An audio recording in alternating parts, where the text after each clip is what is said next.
All right, welcome.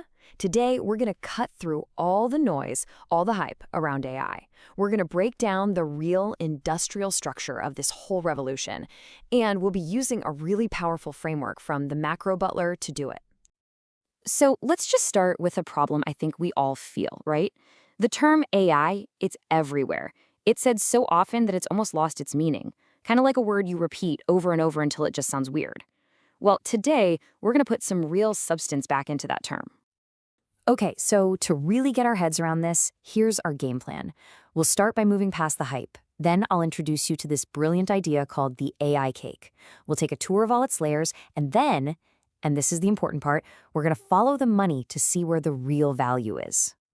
All right, first things first, let's get on the same page. When you hear the word AI, it's super important to know we're not talking about just one thing. It's way more like a set of those Russian nesting dolls, you know? One technology fitting neatly inside the next. So here's how those dolls stack up. Deep learning, that's the powerful little engine right at the very center. It's really just a supercharged version of machine learning. And machine learning, well, that's a key part of the biggest doll, the one on the outside we call artificial intelligence. And honestly, deep learning is the reason AI is exploding right now. It's the part that can scale like crazy without needing a human to constantly guide it. Okay, that's the theory. But how do we connect these concepts to the real world? You know, the actual massive industrial complex being built. For that, we need a better way to look at it. A framework that actually maps out power and money. And that, my friends, is the AI cake. And boom, here it is. This one image shows you the whole system. And I want you to notice something really important.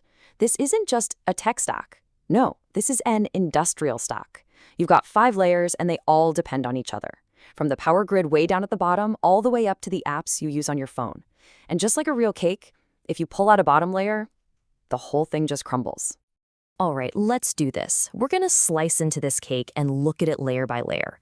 This is where we get to see how the whole machine really truly works, from the deep, grimy engine room all the way up to the shiny storefront. So we're going to build this thing from the bottom up. We'll start with the absolute foundation, which is energy, and then work our way all the way to the top, to the applications that you and I see and touch every single day. So, layer 1, the base of, well, everything. It's energy. And you know, this is the layer everyone just kind of ignores, right up until the lights go out. Think about it. AI data centers. They're not just buildings. They're factories that drink electricity on the scale of a small city. This means the biggest story in the AI boom isn't going to be written in Python. It's going to be written in power plants and electrical grids. No cheap, stable electricity, the whole AI revolution just stops. Okay, sitting right on top of that energy foundation, you've got layer 2, chips.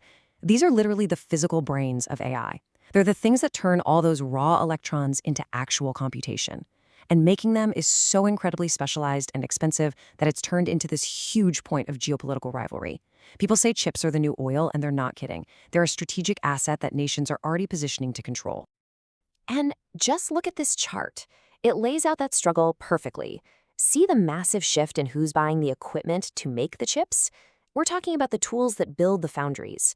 This isn't just some boring market trend, folks. You're looking at a map of the global power struggle over who gets to control the future of computing. It's all right there. All right, next up, we have the invisible skeleton holding it all together. Infrastructure. Yeah, it's not sexy, but it is absolutely critical. We're talking data centers the size of stadiums, thousands of miles of undersea fiber optic cables, and these enormous cloud platforms. And get this, the hyperscalers, the big cloud companies, they're spending hundreds of billions a year, not even to get ahead, but just to keep up, just to stay in the game. And the amount of money being thrown at this it's just mind-boggling. We are talking about numbers that are getting close to the entire economic output of some countries. So at that scale, infrastructure isn't just an IT problem anymore. It becomes a matter of national sovereignty. I mean, think about it. Whoever controls the infrastructure decides who gets to think at a global scale. And finally, we get to the top of the cake, the 2 layers we can actually see and touch. First, you have the models. These are the incredibly expensive cognitive engines, the actual AI brains. But then, on the very top, you have the applications, the shiny user interfaces. This is where all the hype is, right? But it's also where the competition is absolutely brutal and the profit margins are razor thin. So this brings us to a really interesting point about how the money actually works in this whole ecosystem. Especially in those top layers, the cash doesn't just flow in a nice straight line from an investor to a startup that makes a profit. Oh no, it moves in a very, very specific and very tight circle. And this diagram just shows it perfectly. Follow me on this.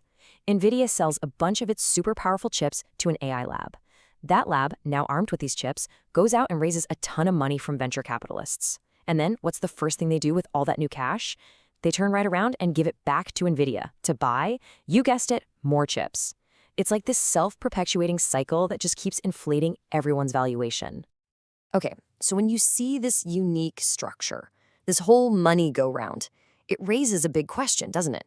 If you're an investor trying to be smart about this, where do you even focus? Especially right now, with the global economy being so tricky. We're talking stagflation, we're talking geopolitical tension. And this quote, this one really just gets to the absolute core of it all. AI doesn't run on good vibes or fancy speeches at Davos. It runs on electricity, on fuel, and on the cold, hard, unchangeable laws of physics. You just can't escape that. So let's tie this all together. What does this mean for today's economy? Well, in a world of stagflation, that's when economic growth is slow but prices are still rising, hard physical assets have historically done much better than financial ones. And if you look at our AI cake, that foundational energy layer offers a kind of resilience that the speculative, hype-driven upper layers just don't have. I mean, you can't code your way out of a power outage. Energy has real pricing power, and it's backed up by physics. So here's the big takeaway, the most important thing to get from all this. We have to stop thinking of AI as just the latest tech trend. It's not.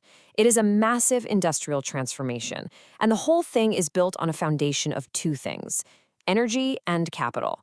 The real lasting power isn't in the flashy apps at the top. It's in those boring foundational layers at the bottom.